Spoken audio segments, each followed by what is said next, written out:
Nous allons lire la parole. Je vous prie de vous lever. Nous allons lire dans le livre de Genèse,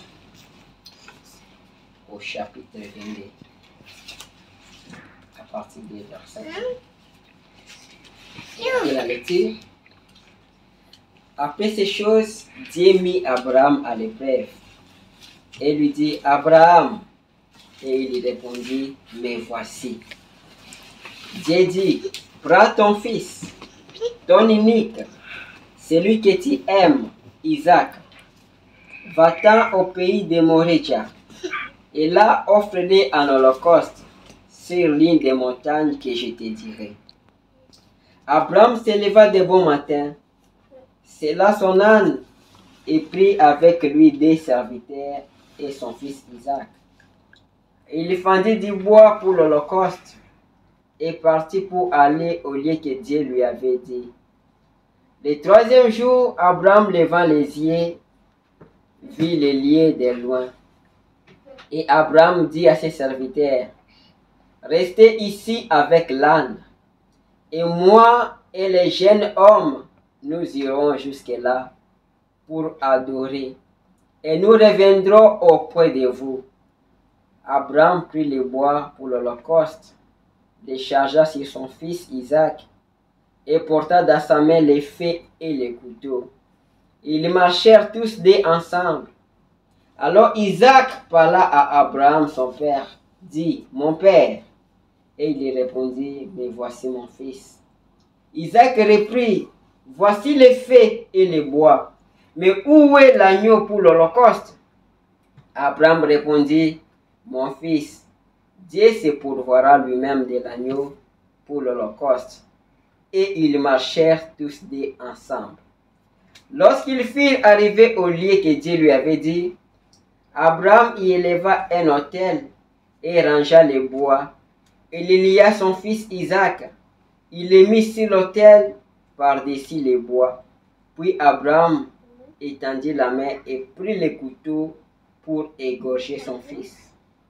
Alors l'ange de l'Éternel l'appela des cieux et dit, Abraham, Abraham.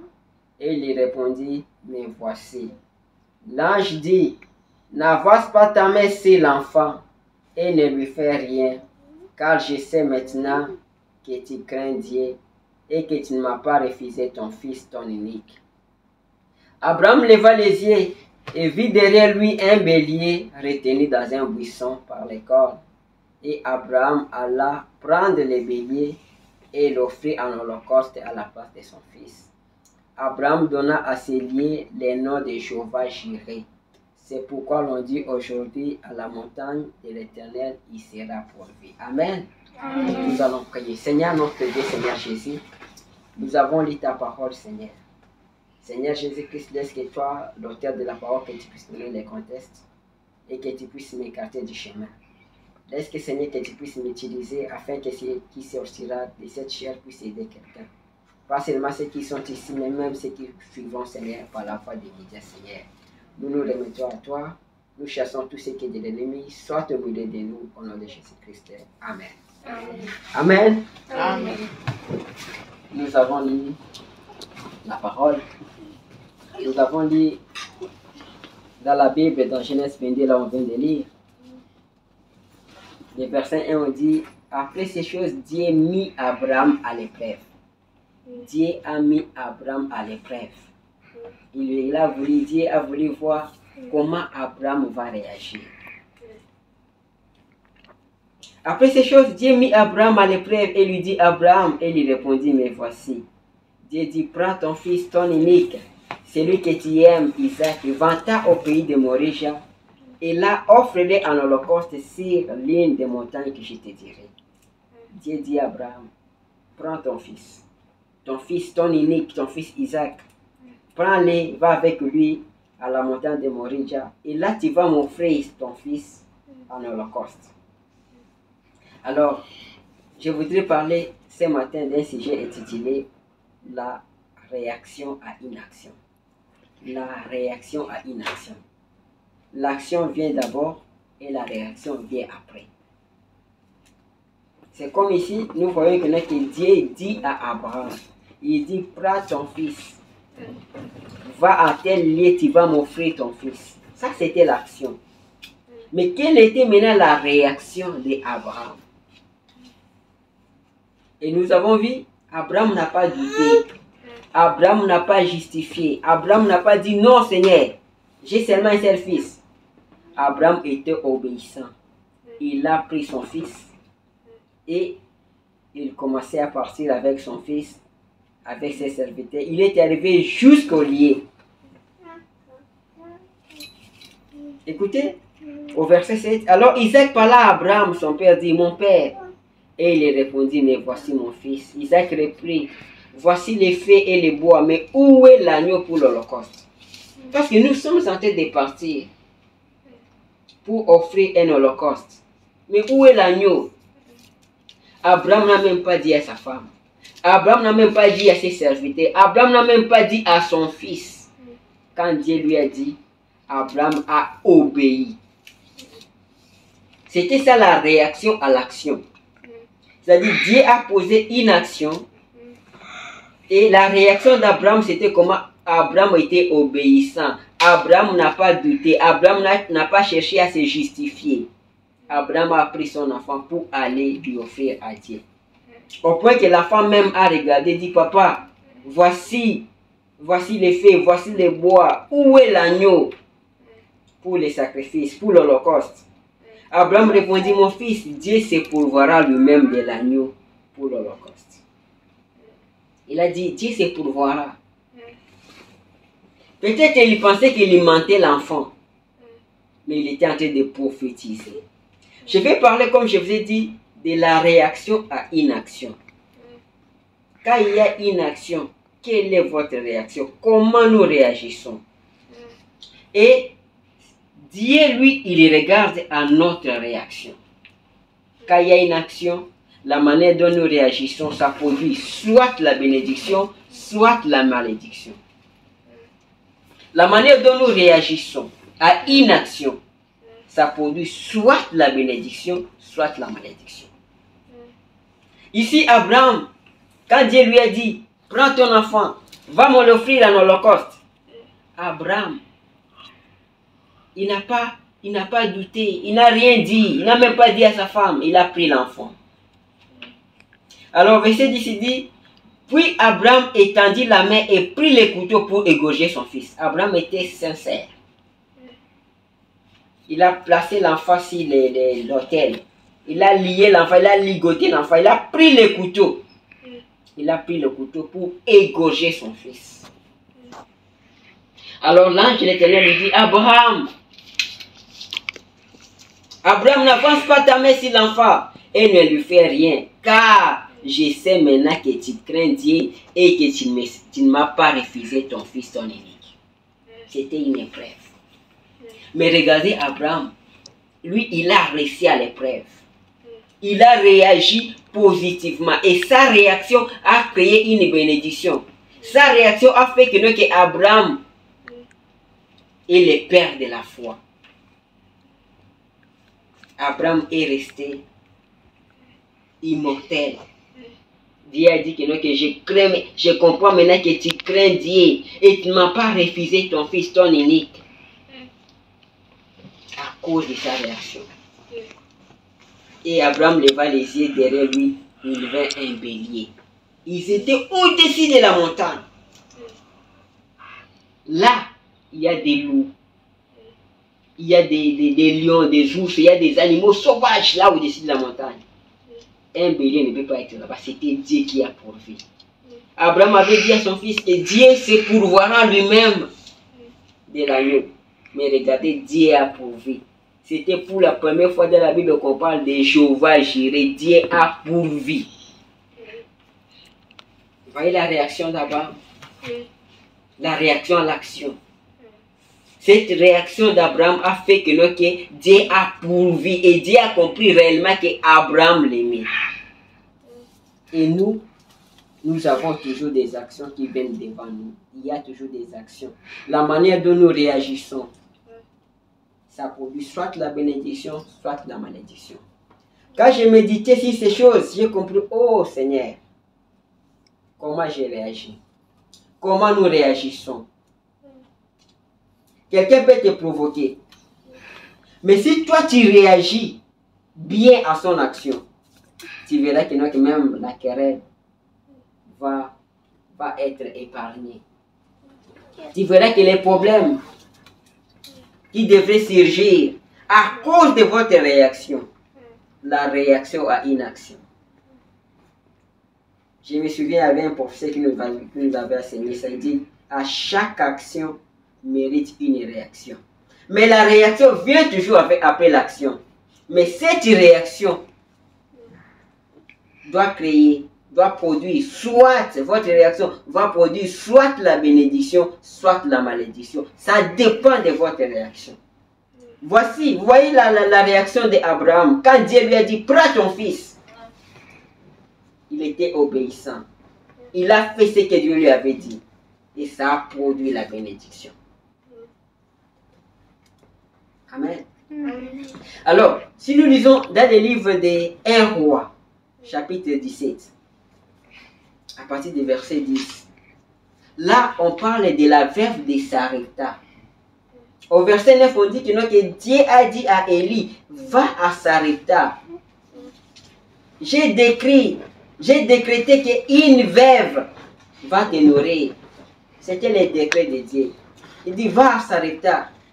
Il y a une veuve là-bas à Sarepta qui va te nourrir. Et Élie, il se leva et alla à Sarepta. Comme il arrivait à l'entrée de la ville, voici, il y avait là une femme veuve qui ramassait du bois. Il appela et dit, va me chercher, je t'ai pris un peu d'eau dans un vase afin que je boive. Dieu a envoyé Élie à Sarepta chez une veuve. Le temps était très difficile, très difficile. Ça fait 3 ans et demi, il n'avait pas de pluie, il n'avait pas de nourriture. Le temps était difficile. Élie que Dieu a nourri par les corbeaux, mais cette fois-ci, Dieu l'a envoyé à une femme. Il dit, va chez cette femme à Sarepta, et moi là-bas, je vais te nourrir. Et quand Élie arrive à Sarepta, à l'entrée de la ville, Élie a croisé la femme dont Dieu lui a dit. Quand Élie a vu la femme, il a dit, je te prie, donne-moi de l'eau. Je te prie un peu. Je te prie un peu d'eau dans un vase afin que je boive. Élie demande à la femme. Et elle alla en chercher. Il appela de nouveau et dit, apporte-moi, je te prie, un morceau de pain dans ta main. Il demande d'abord de l'eau. Le temps est très difficile. Il n'y a pas d'eau dans la ville. Mais la femme, malgré qu'elle avait une petite quantité, elle a néanmoins accepté. Elle a accepté d'aller prendre de l'eau. Alors qu'elle partait pour prendre de l'eau, la voix lui dit encore, apporte-moi aussi, je t'en prie, un morceau de pain dans ta main. Cette femme-là, écoutez la réponse de la femme. Et elle répondit, l'Éternel ton Dieu est vivant, je n'ai rien de cuit. Je n'ai qu'une poignée de farine dans un pot et un peu d'huile dans une criche. Et voici, je ramasse 2 morceaux de bois et je rentrerai et je préparerai cela pour moi et pour mon fils. Nous mangerons, après quoi nous mourrons. Il dit, je n'ai rien. J'ai seulement une poignée de farine. Un peu d'huile, peut-être une cuillère ou 2 cuillères d'huile. Il dit, je suis en train de ramasser le bois. Je vais aller faire cuire un gâteau, un petit gâteau. Nous allons manger, moi et mon fils. Et après quoi nous allons mourir. Écoutez Élie. Élie lui dit, ne crains rien, ne crains point. Rentre, fais comme tu as dit, seulement prépare-moi d'abord avec cela un petit gâteau. Un vieux homme dit à une veuve qui a son enfant, il dit, ok, ne crains rien. Toi va d'abord, prépare-moi d'abord, fais d'abord pour moi. Fais d'abord pour moi. C'était une action de voir cette femme-là. Il dit, fais d'abord pour moi. N'écris rien, fais d'abord pour moi. Apporte ça chez moi d'abord, que moi je mange d'abord. Et ensuite, tu feras aussi pour ton fils et pour toi. La quantité que la femme avait suffisait seulement pour elle et pour son fils. Mais l'homme, le prophète, que lui ne connaît pas, il a dit non, non, fais d'abord pour moi, ne crains pas. Cette femme-là était obéissante. Voici comment elle a réagi, la réaction à inaction. Elle a été obéissante. Elle a fait d'abord pour l'homme de Dieu. Elle a fait d'abord pour les prophètes. Un homme qui n'a jamais rencontré. Et quand elle a fait ça, quand elle a réagi positivement, sa réaction a produit la bénédiction. La farine, l'huile n'a plus manqué dans sa maison. Pendant longtemps, tout le temps qu'elle est restée là, tout le temps qu'il était avec les prophètes, elle n'a pas manqué à manger. Elle n'a pas manqué l'huile, elle n'a pas manqué la farine. Pourquoi? Parce qu'elle avait réagi positivement. La réaction à inaction. J'ai dit que votre réaction, ça va produire soit la bénédiction, soit la malédiction. Parce que cette femme a réagi positivement. Sa réaction a produit quoi? A produit la bénédiction. Elle qui avait une poignée de farine, une petite cuillère ou 2 cuillères de l'huile, il devait seulement manger et mourir. Mais parce qu'elle a obéi, parce qu'elle a réagi positivement à l'action, cela a fait que la farine et l'huile n'a plus manqué dans sa maison. La réaction à inaction. Amen. Et puis, dans la vie, vous allez remarquer, il y a toujours action-réaction. Action-réaction. C'est ça dans la vie. C'est ça dans la Bible. Il y a toujours une action. Et après l'action, la réaction. C'est comme j'ai dit, ces frères professeurs nous avaient dit, à chaque action mérite une réaction. Oui, à chaque action mérite une réaction. Mais votre réaction, c'est ce que Dieu regarde. Votre réaction, c'est ce qui compte. Votre réaction va produire soit la bénédiction, soit la malédiction. Votre réaction. Amen. Amen. Dans le livre de Genèse, là on parle de Noé. On dit que Noé avait bu du vin. Il a bu du vin. Ça c'est Genèse verset 9. Pardon, Genèse chapitre 9 à partir du verset 21. On dit que Noé avait bu du vin. Et Noé s'enivra. Pendant qu'il avait bu, Noé s'enivra et se découvrit au milieu de sa tente. Comme, ça c'est au verset 22, quand le père de Canaan vit la nudité de son père et il les rapporta dehors à ses frères. Comme son père est ivre, il a vu la nudité de son père et il est parti rapporter cela à ses frères. Il y avait une action devant Cam, une action. Et comment Cam a réagi à cette action? Mais écoutez la réaction de Cam. Cam, père de Canaan, vit la nudité de son père et il les rapporta dehors à ses 2 frères. Ils étaient 3, Cam, Sem et Japheth. Cam a vu une action. Mais écoutez la manière dont Cam a réagi.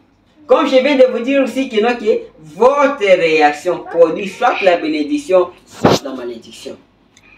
Alors, quand il a vu la nudité de son père, Cam est allé rapporter ça à ses frères. Alors, Sem et Japheth prirent les matons, les mirent sur les épaules. Ils ont pris les matons comme ça. Ils les mirent sur les épaules, marchaient en reculant. Ils ont marché en reculant, ils sont arrivés chez leur père, ils l'ont couvert. Ils ont couvert leur père. Alors, Sem et Japheth prirent les matons, les mirent sur leurs épaules, marchèrent en reculant et couvrirent la nudité de leur père, comme leur visage était détourné et ils ne virent point la nudité de leur père. C'est ce que Cam, c'est ce que Sem et Japheth ont fait. Quand Cam est allé avec la nouvelle, quand Cam avait vu l'action, Lui, comme a fait quoi? Il a réagi en riant. Il est allé dire à ses frères, disant que, ah, regardez les vieux. Il est ivre là-bas, il est ni. Mais les autres, comment ils ont réagi? Ils ont pris les matons, une couverture. Ils ont marché en reculant, ils sont allés, ils ont couvert leur père. Avec les visages détournés. Ils n'ont pas regardé la nécessité de leur père. Écoutez au verset 24. Lorsque Noé se réveilla de son vin, il apprit ce qui lui avait fait son fils cadet. On lui a rapporté ce que Cam avait fait. Écoutez. Et il maudit, il dit, maudit soit Canaan, qui soit esclave des esclaves de ses frères. Il a maudit Cam, il a maudit les fils de Cam, qui s'appelait Canaan. Il dit, maudit soit Canaan, qu'il soit esclave des esclaves de ses frères. La réaction à inaction. Vous voyez, quand lui, Cam a vu ça, quand il a vu inaction, la manière dont il a réagi, ça a produit quoi? Ça a produit la malédiction. La réaction à inaction. Notre réaction, ça produit soit la bénédiction, soit la malédiction. À chaque chose, à chaque action que nous voyons.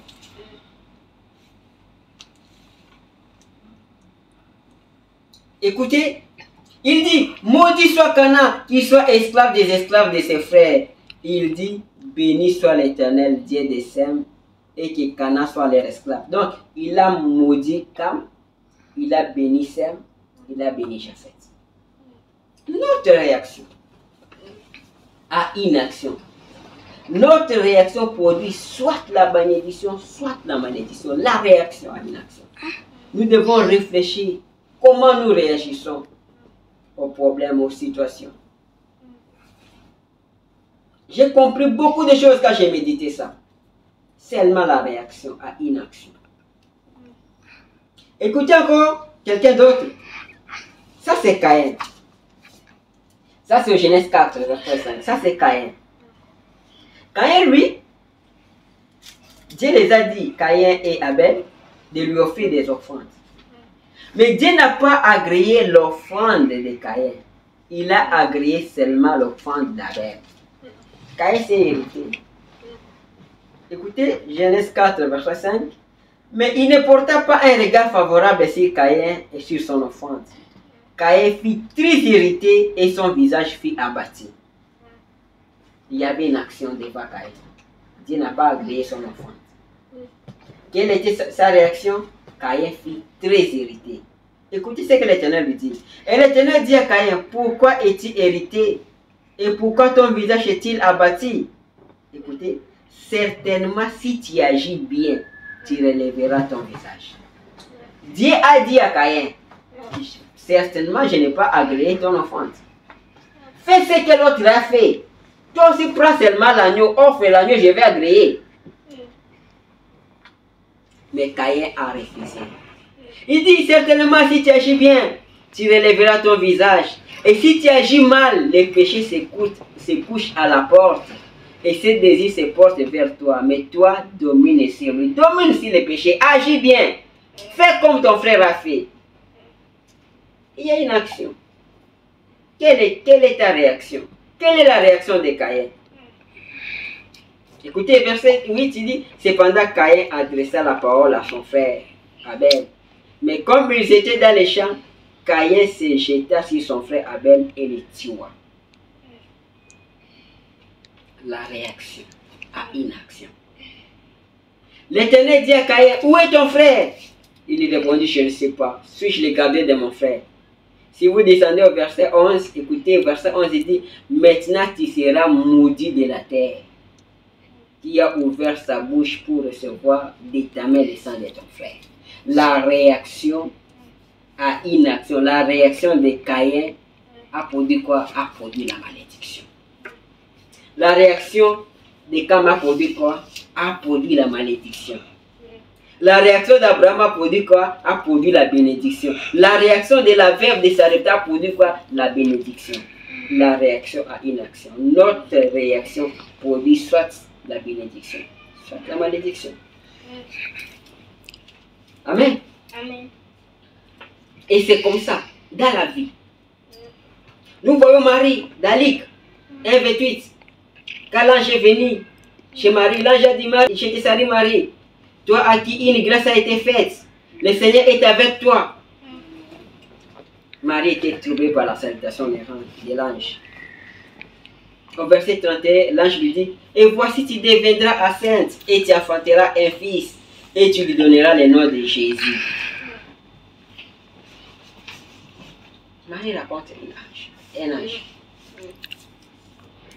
Marie raconte l'ange. Il y a une action qui se pose devant Marie. L'ange salue Marie. L'ange dit à Marie, voici tu deviendras enceinte.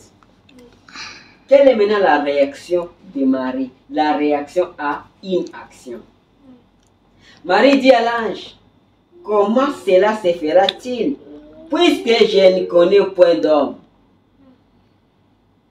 L'ange lui répondit, le Saint-Esprit viendra sur toi, et la puissance du Très-Haut te couvrira de son ombre. C'est pourquoi cet enfant qui naîtra de toi sera appelé Fils de Dieu. Il dit, comment cela? Elle dit, comment cela sera possible? Je ne connais point d'homme. L'ange lui dit que non, que le Saint-Esprit va te couvrir de son ombre. Et c'est comme ça que tu auras l'enfant. Cet enfant-là sera saint. Il sera appelé Fils de Dieu. Au verset 38, écoutez Marie, ce qu'elle dit. Elle dit, je suis la servante du Seigneur. Qu'il me soit fait selon ta parole. Et l'ange te quitta. Marie n'a pas douté. Marie n'a pas commencé à justifier. Elle a dit seulement que je suis la servante du Seigneur. Qu'il me soit fait selon ta parole. La réaction à une action. C'était ça la réaction de Marie. Et cela fait que Marie est restée aujourd'hui immortelle. Aujourd'hui, nous parlons de Marie. Aujourd'hui, il y a des maris dans nos familles. Partout, on parle de Marie. Marie. Quelque chose qui ne s'est jamais produit. Mais Marie a dit que non, que je suis la servante du Seigneur. Qu'il me soit fait selon ta parole. C'était ça la réaction de Marie. Amen. Amen. Quelle a été la réaction de Josué et Caleb quand on les avait envoyés aller espionner Jéricho? Ils ont vu des géants. Ils ont vu, oui, certes, il y a la ville, il y a le pays est vrai, mais seulement il y a des géants. Les autres ont dit non, il y a des géants. On ne peut pas s'emparer de cette ville. Mais Josué et Caleb, quelle était leur réaction? Ils disent que nous sommes plus que capables parce que Dieu l'a dit. Et c'est seulement Josué et Caleb qui ont vu ce pays-là. Les autres, les 10 autres, non. La réaction à une action. Notre réaction produit soit la bénédiction, soit la malédiction. L'autre fois, nous avons lu Ananie et Saphira. Pierre le dit, est-ce que c'est à ce montant-là que vous avez vendu votre chair? Il dit, oui. Ils ont menti. Il y avait l'action. Et la réaction, c'était quoi? C'était leur mort. Parce qu'ils avaient accepté, ils avaient menti. Ils sont morts. Amen. C'est ça notre situation. Devant nous, il y a l'action. Il y a aussi la manière dont nous réagissons à l'action. Et la manière dont nous réagissons, ça produit soit la bénédiction, soit la malédiction. Amen. Réaction à une action, prédication prêchée le 10 août 59, paragraphe 21. Écoutez, il dit, n'est-ce pas étrange la façon dont Dieu fait les choses? Il dit, la manière dont Dieu fait les choses sont étranges. Il nous laissera atteindre les derniers milles. Vous savez, il aime faire cela. Il a fait avec les enfants hébreux. Il dit, Dieu fait des choses comme ça. Il nous laisse arriver jusqu'à la fin. Et là, pourquoi il fait ça? Il regarde notre réaction. Il a dit, il a fait ça avec les enfants hébreux. Nous avons vu, il a fait ça avec Abraham. Il a laissé Abraham marcher pendant 3 jours. Et quand Abraham était prêt à tuer l'enfant, maintenant il a intervenu. Écoutez, il dit, il a fait avec les enfants hébreux. Il savait en qui il pouvait faire confiance. Aussi a-t-il laissé cela. Ces jeunes gens marchaient jusque dans la fournaise ardente. jusqu'à sentir pratiquement l'odeur du feu. Et il n'avait point agi. Les 3 enfants hébreux, on les amenait à la fournaise ardente. Dieu était calme. Il y avait les jugements. Ça a pris le temps juste à les amener à la fournaise ardente. Dieu était là. Il n'agissait pas. Amen. Amen. Jusqu'à sentir pratiquement l'odeur du feu. Et il n'avait point agi. Mais il agira au temps marqué. Amen. Il dit qu'il agira au temps marqué. Dieu vous regarde d'abord. Comment vous allez réagir? Il agira, mais il attend son temps en lui. Il voulait voir quel genre de réaction ils auraient. Amen. Et voilà, me dit que Dieu voulait voir d'abord la manière dont ces gens-là vont réagir. Est-ce qu'ils vont les nier? Est-ce qu'à cause de la pression? Est-ce qu'à cause de la fournaise, ils vont dire, ok, comme ça nous allons nous agenouiller? Il savait qu'ils prendraient position. Dieu savait qu'ils vont prendre position. C'est pourquoi Dieu les regardait. Dieu fait des choses comme ça. Il nous regarde. Regarde comment nous allons réagir. Quelle est notre réaction à l'action? Dans tout ce que nous faisons, Dieu nous regarde. Il attend. Et j'ai dit que notre réaction, ça produit soit la bénédiction, soit la malédiction. C'est à nous de comprendre. Et comme il sait que vous prendrez position, il laissera Satan vous amener au dernier mille. Dieu va laisser Satan vous amener jusqu'à vous coincer. Mais souvenez-vous, il est toujours là. Amen. Dieu est toujours là. Il est toujours là. Il fait semblant, comme il n'est pas là. Il laisse Satan vous pousser jusqu'au coin. Mais Dieu regarde votre réaction. Il regarde la manière dont vous allez réagir. Il est toujours là. Il veut voir si vous êtes vraiment sincère dans ce dont vous parlez. Amen. Dieu veut voir si vous êtes réellement sincère.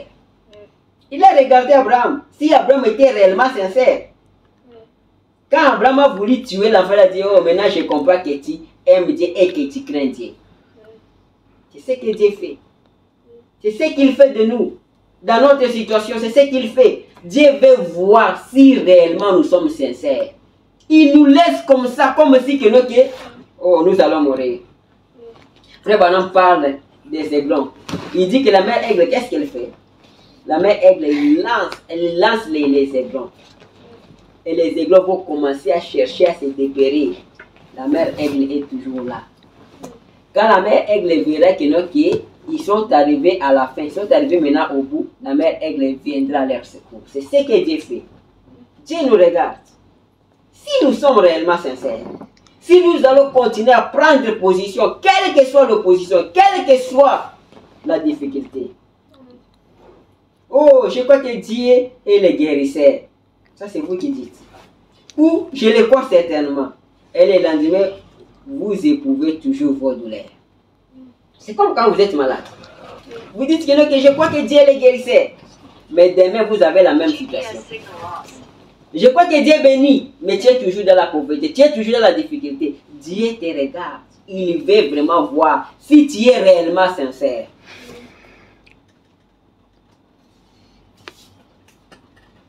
Écoutez, frère, on dit, il veut seulement voir votre réaction par rapport à votre déclaration. Dieu veut voir votre réaction par rapport à votre déclaration. Oh Seigneur, je te crois. Toi tu guéris, toi tu bénis. Oui, Dieu guérit. C'est vrai, Dieu bénit, Dieu guérit. C'est vrai. Mais Dieu veut voir votre réaction par rapport à votre déclaration.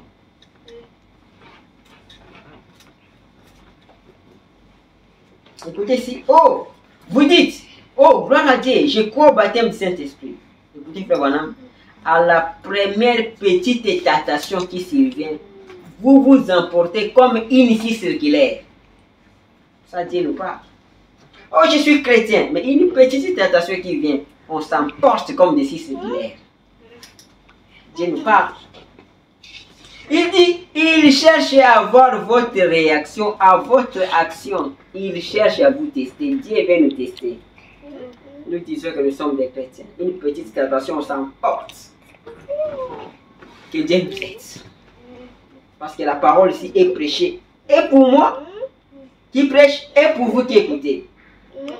Amen. Il dit, chaque fils qui vient à Dieu doit d'abord être éprouvé, testé.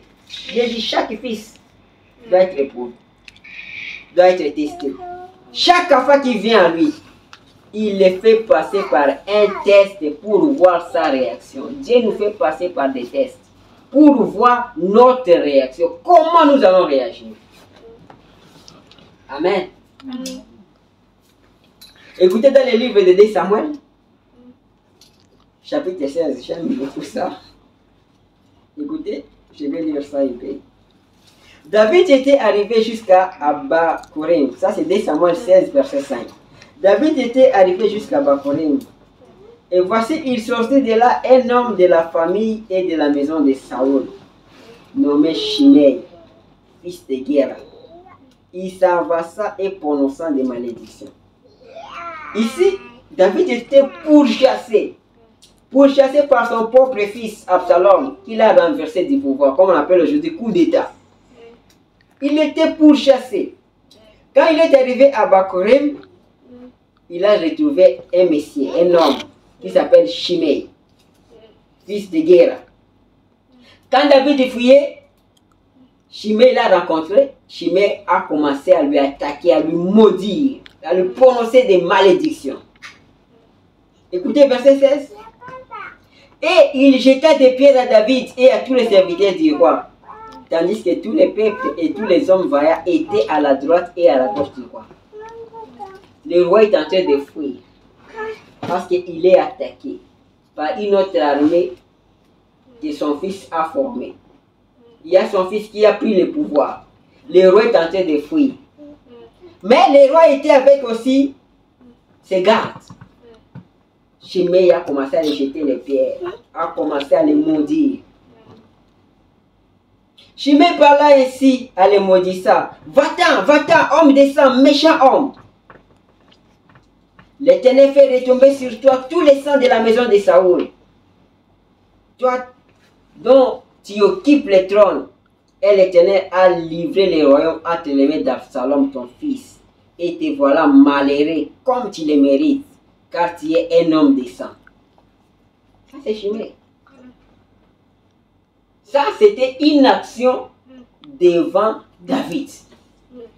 Parce que nous parlons ici, aujourd'hui, la réaction à une action. Ça c'était une action. Mais écoutez maintenant la réaction qui va venir. Alors Abishai c'était un garde de David. Abishai, fils de Tseruja, dit au roi, pourquoi ce chien mort maudit-il le roi, mon seigneur? Laisse-moi, je t'ai pris, aller lui couper la tête. Abishai dit, non, mon roi, mon seigneur, pourquoi ce chien mort, pourquoi ce type inutile va commencer à te maudire comme ça? Laisse-moi prendre l'épée que je lui coupe la tête. C'était une action, non? Écoutez maintenant la réaction de David. Écoutez, David dit, mais le roi dit, qu'ai-je à faire avec vous, fils de Tseruja? Si il maudit, c'est que l'Éternel lui a dit, maudit David.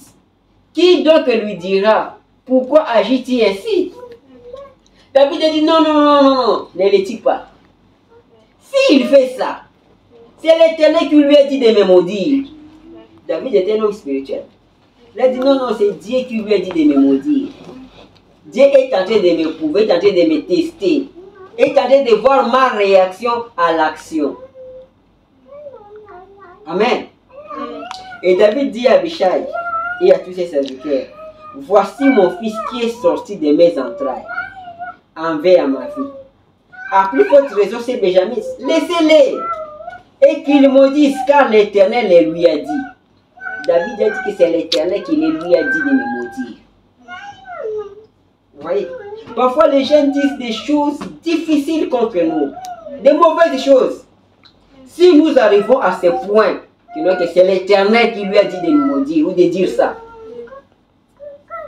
Dieu va nous bénir. Nous serons en paix. Quelque chose t'arrive, tu dis que non, que c'est la volonté de Dieu. C'est Dieu qui a voulu, c'est Dieu qui a permis. Il dit laissez-lui. C'est Dieu qui lui a dit. Écoutez le verset 16, il dit, peut-être l'Éternel regardera-t-il mon affliction et me fera-t-il du bien en retour des malédictions d'aujourd'hui. Il dit, il m'a maudit. Mais peut-être Dieu regardera mon affliction et il me fera du bien en retour de la malédiction qu'il m'a maudit. Tu m'as maudit. Tu m'as maudit. Peut-être l'Éternel regardera mon affliction et il me fera du bien en retour des malédictions que tu m'as maudit. Ce n'est pas toi, c'est Dieu qui t'a dit de me maudire. C'est ce que David a dit. Laissez-lui. Il n'est pour rien, c'est l'Éternel, c'est le Seigneur qui a dit. Vous savez, la suite, David était retourné au pouvoir, était retourné au trône. Et quand David est retourné, ce monsieur est venu pour s'agenouiller devant David, pour lui demander pardon. Pardonne-moi de ce que je t'avais fait. Et c'est de même nous aussi. Un jour, il y aura des gens qui viendront pour nous dire que pardonne-moi, je t'avais maudit, je t'avais dit ceci, cela. Mais nous, notre réaction, c'est de comprendre que c'est Dieu. C'est Dieu qui nous teste. Frère Branham était dans l'église. Testé par Dieu. Dans une église, il prêche, il y a des gens qui s'embrassent dans l'église. Quelque chose lui dit, maudis-les, prononce seulement la malédiction. Ils seront maudits, ils seront aveugles, ils vont mourir sur place. Frère Branham était là, embarrassé, dans l'église. Mais Frère Branham a dit seulement que non, que je vous pardonne. Quand il a dit que je vous pardonne, ces gens-là sont tombés devant Frère Branham. Et ils ont été pardonnés. Et ils sont sauvés. Ensuite, Dieu dira à Frère Branham quoi? Tu as dit la chose juste. C'est ce que j'attendais. Vous voyez? S'il était pressé de dire je vous maudis, ce n'était pas ce que Dieu attendait. Dieu attendait qu'il prononce la bénédiction malgré l'acte, malgré le mal qu'ils ont fait. Amen. Ça devait être notre réaction à nos actions. Que Dieu m'aide, que Dieu nous aide à réagir, à bien réagir aux actions. Parce que les actions vont toujours continuer à venir. Parce qu'il y a toujours action, réaction, action, réaction. Comment nous réagissons? Amen. Toujours dans la prédication, la réaction à inaction. Par exemple, écoutez, Frère Branham dit, ça c'est à la fin.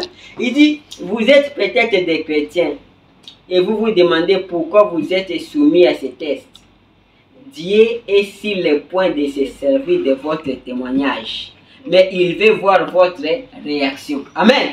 Il dit, Dieu veut se servir de votre témoignage. Ce qu'il vous arrive, Dieu veut se servir de ça. Dieu veut parler de toi. Plus tard. Mais ce que le Seigneur veut, il veut voir votre réaction à l'action. Parce que Dieu veut se servir de votre témoignage, mais il veut voir votre réaction. Alors, il vous met sous pression. Il dit, Dieu vous met sous pression. Si vous explosez, eh bien, alors il ne peut rien faire avec vous. Mais si vous tenez bon, si vous supportez les tests, il peut vous utiliser. Vous voyez? C'est-à-dire que Dieu vous met sous pression. Dieu vous met sous pression. Ce n'est pas Satan. Il dit, Dieu vous met sous pression. Il vous met, il vous teste pour voir comment vous allez réagir. Si vous allez exploser, il ne va pas vous utiliser. Mais si vous allez supporter, si vous allez surmonter, si vous allez prononcer des bénédictions à la place de la malédiction, alors le Seigneur va vous utiliser. Parce que Dieu, qu'est-ce qu'il fait? Il veut se servir de votre témoignage. Amen. Amen. Amen. Je suis en train de terminer la prédication. Je suis presque à la fin. J'ai voulu parler seulement de la réaction à l'inaction. Écoutez Matthieu 10, verset 38. Le Seigneur dit, celui qui ne prend pas sa croix et ne me suit pas n'est pas digne de moi. La vie chrétienne. Il faut prendre sa croix et suivre le Seigneur. Il dit, celui qui ne prend pas sa croix et ne me suit pas n'est pas digne de moi.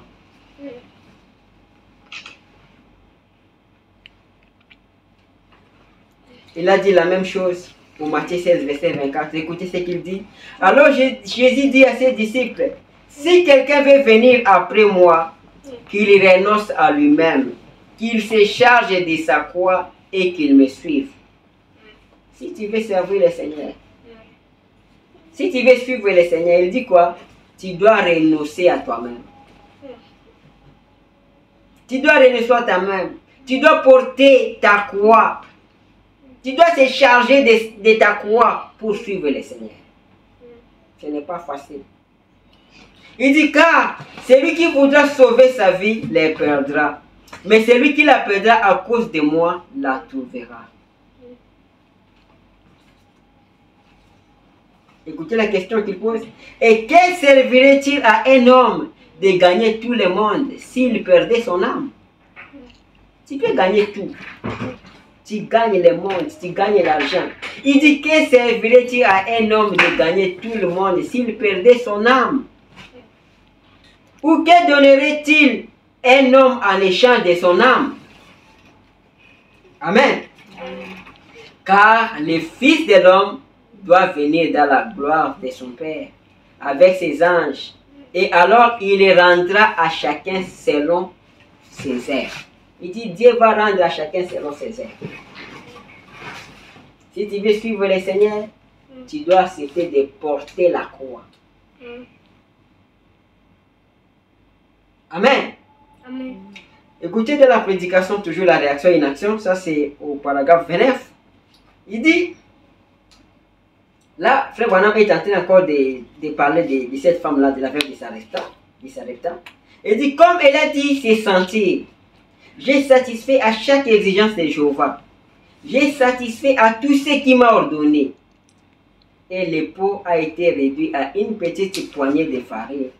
Et la cruche ne contenait qu'une ou deux cuillerées d'huile, assez pour faire le mélange avec. C'était une chrétienne. Malgré qu'elle passait des temps difficiles, mais elle était dans la volonté de Dieu. Elle a dit, j'ai satisfait à chaque exigence de Jéhovah. J'ai satisfait à tout ce qui m'a ordonné. Elle faisait des choses correctes. Voilà pourquoi Dieu avait envoyé les prophètes chez elle. Mais écoutez, on dit que mais Dieu était là, les anges aussi, sur chaque colonne de lit, observant pour voir sa réaction. Quand elle passait des temps difficiles, elle n'avait rien à manger. Mais elle était chrétienne. Il faut pas me dire que Dieu était là. Ses anges aussi étaient là. Ils observaient, voir sa réaction. Dieu regarde toujours nos réactions. Écoutez, Frère Branham me dit, si vous êtes convaincu que c'est Dieu, que vous avez satisfait à chaque exigence de Dieu pour vous, vous avez satisfait à chaque écriture que vous connaissez, vous l'aimez, vous avez été baptisé, vous avez été rempli de l'Esprit, et vous avez de l'assurance dans votre cœur que Dieu accomplira cela, alors accrochez-vous-y, Dieu vous tirera d'affaire, il ne faillira jamais. Si tu es sûr que tu es chrétien ou tu es une chrétienne, si tu es sûr que tu n'as pas un problème à arranger, malgré que tu passes par des temps difficiles, si tu es sûr, toi accroche-toi seulement à Dieu. Continue à t'accrocher. Et seulement l'assurance là, sois certain de Dieu. Il dit, Dieu te tirera de l'affaire. Dieu ne faillit pas. Amen. S'il n'y a rien qui te condamne. Écoutez, Frère Branham ici, toujours réaction et inaction, paragraphe 46, à la fin il dit, avez-vous fait tout ce que vous avez à faire? Peut-être il y a quelque chose que vous devez arranger. Est-ce que vous l'avez fait? Si vous avez satisfait à toutes les exigences, que vous vous êtes repenti de vos péchés, si vous avez arrangé votre vie, et que vous avez été baptisé, que vous avez fait tout ce que vous savez faire, et que néanmoins Dieu semble ne pas répondre, là, je vous demanderai de tenir bon. On parle de la réaction à une action. Tu vois que tu arrives à la fin. Mais Dieu n'intervient toujours pas. Dieu n'existe toujours pas. Il dit, regarde-toi d'abord. Est-ce qu'il y a un problème? Mais si tu es satisfait à toutes les exigences de Dieu, alors sois certain que Dieu va agir. S'il n'agit pas aujourd'hui, il agira demain. Toi, sois certain de Dieu. Il dit là, tenez-vous bon. Il faut tenir bon. Continuez simplement à vous y accrocher. Dieu est assis sur le trône. Il sait tout à votre sujet. Si vous êtes condamné dans votre cœur, vous pensez peut-être à quelque chose que vous avez fait, mais que vous n'aurez pas dû faire, une petite iniquité, une petite chose que vous avez faite, que vous n'aurez pas dû faire, alors je vous demanderai de vous en repentir. Peut-être la situation difficile que vous passez, c'est suite à quelque chose. Il dit que s'il n'est rien, toi, tiens-toi bon. Il faut se tenir toujours bon. Amen. Mais si vous avez quelque chose, il faut arranger la chose. Il faut se repentir. Mais s'il n'y a rien, toi, accroche-toi, continue à t'accrocher, Dieu va intervenir. Parce que Dieu, il regarde votre réaction à l'action. Amen. Amen.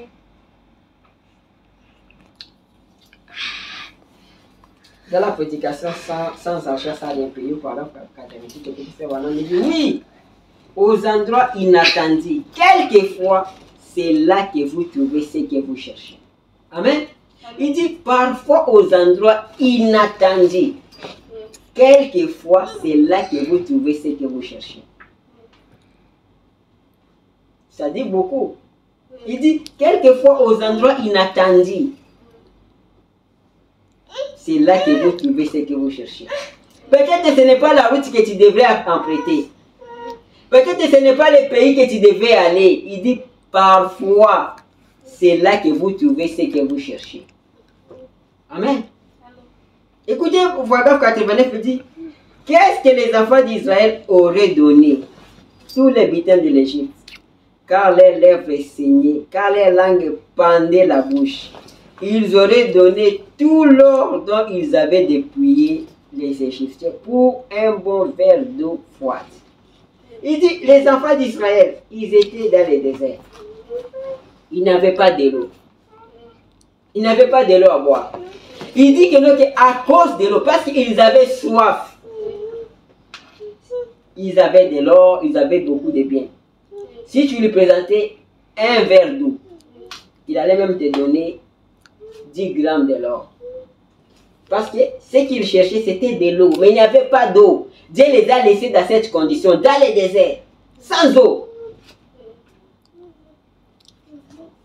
Ils souffraient avec la soif.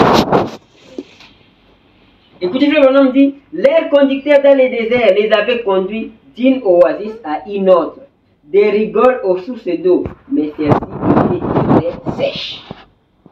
Ils ont cherché de l'eau partout, des sources, des oasis, mais tout était sèche.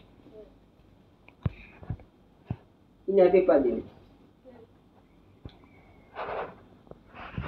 Écoutez, paragraphe 90.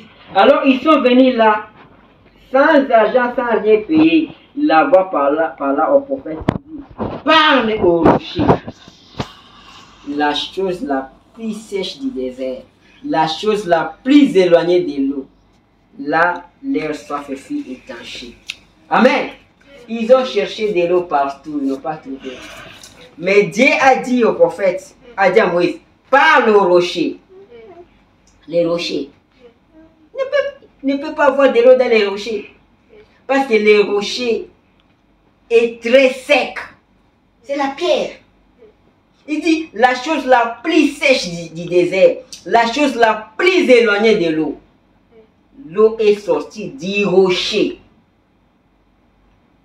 Amen. Là, leur soif fut étanchée, sans argent, sans rien payer. Parle au rocher. Ne pas payer les rochers, mais parle au rocher. Vous voyez comment Dieu fait? Il les a laissés, ils ont cherché de l'eau partout. Mais Dieu a fait sortir de l'eau là où de l'eau ne devait pas sortir. C'est comme ça Dieu fait. Dieu veut voir quoi? Voir seulement notre réaction, la manière dont nous réagissons. Écoutez, paragraphe 91, il dit, il est encore le rocher ce soir. Il est un rocher dans une terre altérée. Amen. Si vous séjournez dans cette terre altérée, parlez au rocher. Vous n'avez pas à le payer. Parlez-lui.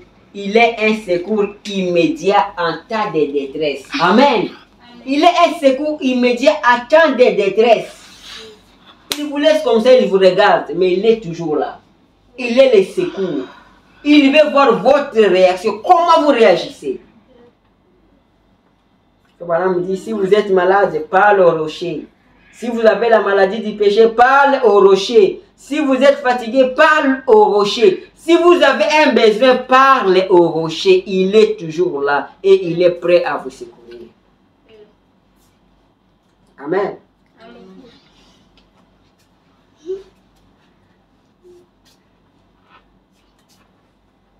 Il dit, Dieu fait des choses contraires à ce que l'homme pense.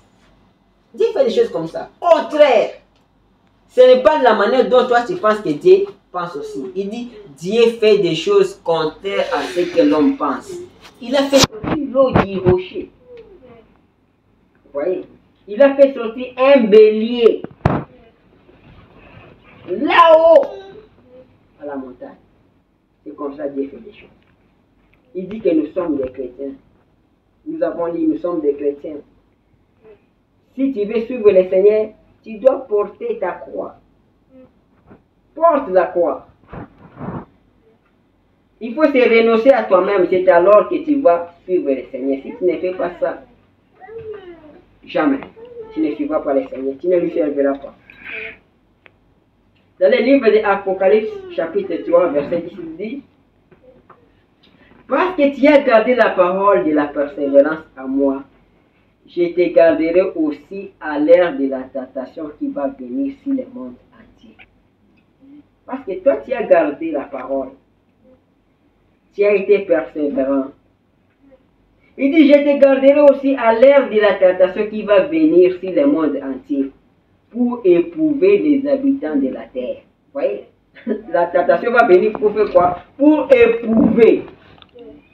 Et quand ça va éprouver, ça va créer des actions. Mais il faut voir aussi la réaction qui va venir après. Il dit, lui, il va te garder. Au verset 12, Apocalypse 3, il dit, c'est lui qui vaincra. Je ferai de lui une couronne dans le temple de mon Dieu. C'est lui qui vaincra aux tentations. C'est lui qui va réagir positivement. Ça ne sera pas la malédiction, mais ça sera la bénédiction. Il dit, je ferai de lui une couronne dans le temple de mon Dieu. Il n'en sortira plus. Il n'en sortira plus. J'écrirai sur lui le nom de mon Dieu et le nom de la ville de mon Dieu, de la nouvelle Jérusalem, qui descend du ciel d'auprès de mon Dieu et mon nom nouveau. C'est lui qui vaincra. Amen. C'est lui qui va vaincre.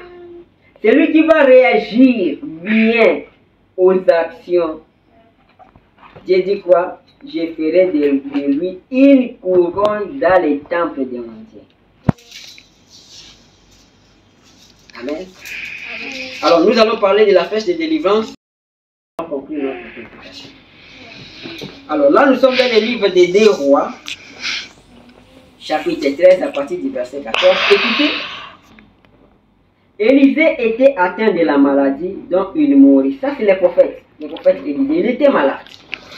Et Joas, roi d'Israël, descendit vers lui, plaira sur son visage et dit, mon père, char d'Israël et sa cavalerie. Amen.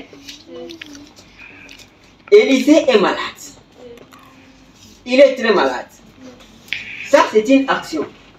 Le roi Joas descendit vers lui, plaira sur son visage et dit, mon père, char d'Israël et sa cavalerie. Ça, c'était la réaction de Joas le roi. Nous avons dit que notre réaction produit, prend un arc et des flèches. Il prit un arc et des flèches. Puis Élisée dit au roi d'Israël, bande l'arc avec ta main. Et quand il eut bandé de sa main, Élisée mit ses mains sur les mains du roi. Il a dit, bande l'arc. Il a mis la flèche Vous voyez? La flèche est là. Et il dit, ouvre la fenêtre à l'Orient. Et il ouvrit. Élisée dit, tire. Il tira. Amen. Et il tira. Élisée dit, c'est une flèche de délivrance de la part de l'Éternel. Une flèche de délivrance contre les Syriens.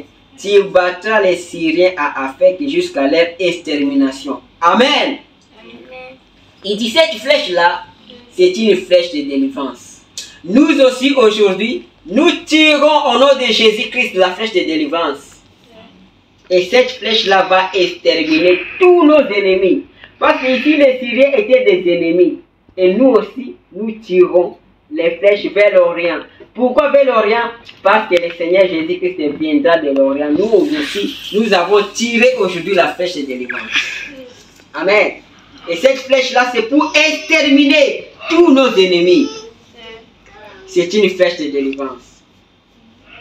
Amen. Dans le livre d'Ésaïe 41, chapitre 41, c'est là que nous allons terminer. Ésaïe 41, écoutez, verset 21. Qu'est-ce que Dieu dit? Dieu dit, plaidez votre cause, dit l'Éternel. Produisez vos moyens de défense, dit le roi de Jacob. Ça c'est Dieu. Il dit, plaidez votre cause. Produisez vos moyens de défense. C'est comme dans la Bible. Quand David produisait ses moyens de défense, qu'est-ce qu'il disait? Il disait, on m'a fait du mal, alors que moi je leur fais du bien. Je suis innocent, Seigneur. C'était ça, ces moyens de défense. Nous aussi aujourd'hui, il nous dit quoi? Produisez vos moyens de défense. Parce que la flèche de délivrance est tirée. Nous avons tiré aujourd'hui la flèche de délivrance. Et cette flèche-là va exterminer tous nos ennemis. Amen. Amen. Écoutez, Ésaïe 41 au verset 11. 41 verset 11. Écoutez ce que le Seigneur dit. On peut prendre même à partir du verset 9. Ésaïe 41 verset 9. Il dit, toi que j'ai pris aux extrémités de la terre, et que j'ai appelé d'une contrée lointaine, à qui j'ai dit, tu es mon serviteur, je t'ai choisi et je ne te rejette point. Amen. Il dit, toi que j'ai pris aux extrémités de la terre, et que j'ai appelé d'une contrée lointaine, à qui j'ai dit, tu es mon serviteur, je t'ai choisi et je ne te rejette point. Amen. Amen. Quand moi je lis la Bible, je vois seulement des personnages. Je vois seulement Dieu et moi. Ici, je vois que Dieu parle à moi. Toi aussi, prends ça comme ça. Il dit, toi que j'ai pris aux extrémités de la terre et que j'ai appelé d'une contrée lointaine, à qui j'ai dit, tu es mon serviteur, je t'ai choisi et je ne te rejette point. Amen. Dieu ne peut pas te rejeter, c'est lui qui t'a choisi. Au verset 10, il dit, ne crains rien, car je suis avec toi. Dieu dit, ne crains rien, je suis avec toi. Ne promène pas des regards inquiets, car je suis ton Dieu. Il dit, ne crains rien. Ne promène pas des regards inquiets, car je suis ton Dieu. Je te fortifie, je viens à ton secours, je te soutiens de ma droite triomphante. Amen. Il dit, je te soutiens, je te fortifie, je viens à ton secours. Moi, c'est moi qui t'ai choisi. Voici, ils seront confondus, ils seront couverts de honte, tous ceux qui sont irrités contre toi. Ils seront confondus, ils seront couverts de honte. La flèche de délivrance a été tirée contre tous ceux qui s'élèvent contre toi. Ça c'est la Bible, elle dit, ils seront confondus, ils seront couverts de honte, tous ceux qui sont irrités contre toi. Ils seront réduits à rien. Ils périront ceux qui disputent contre toi. Amen. Il dit, ils périront ceux qui disputent contre toi. Toi, ne disputez pas contre eux. Toi, réagis seulement bien. Quand tu réagis bien, Dieu lui-même va s'en occuper d'eux. Comme Chiméi. Il dit, tu les chercheras et ne les trouveras plus. ceux qui te suscitaient querelle. Ils seront réduits à rien, réduits au néant ceux qui te faisaient la guerre. Amen. La flèche de délivrance est lancée. Cette flèche de délivrance, qu'est-ce que la flèche fera? La flèche va réduire tes ennemis au néant. Tu les chercheras et ne les trouveras plus. Ceux qui te suscitaient querelle, ils seront réduits à rien, réduits au néant ceux qui te faisaient la guerre. Ils seront réduits. Car je suis l'Éternel ton Dieu qui fortifie ta droite, qui te dit ne crains rien, je viens à ton secours. Le Seigneur te dit ne crains rien. Il dit ne crains rien, je viens à ton secours. Amen. Ça c'est le Seigneur qui te dit. Il dit ne crains rien. La flèche de délivrance est lancée pour anéantir tous tes ennemis. Le Seigneur nous dit quoi aujourd'hui? Il nous dit qu'il y a toujours l'action devant nous. Il y a l'action. Mais ce qui est important, c'est notre réaction. Comment nous réagissons? La manière dont nous réagissons à l'action qui est devant nous. Notre réaction va produire soit la bénédiction, soit la malédiction. Nous avons écouté que Dieu est toujours là. Même si l'état est difficile, Dieu est là. Il veut voir la manière dont tu vas réagir. Il a dit ne crains rien. Je suis avec toi. La flèche de délivrance est lancée, est déjà tirée. Cette flèche-là va réduire à rien. Va réduire au néant. Va réduire tous tes ennemis. Ceux qui te faisaient querelle, ils seront réduits à rien. Amen. Que le Seigneur vous bénisse. Nous avons parlé de la réaction à inaction. Je crois que cela a aidé quelqu'un et que le Saint-Esprit puisse ajouter quelque chose à ça et que Dieu vous bénisse.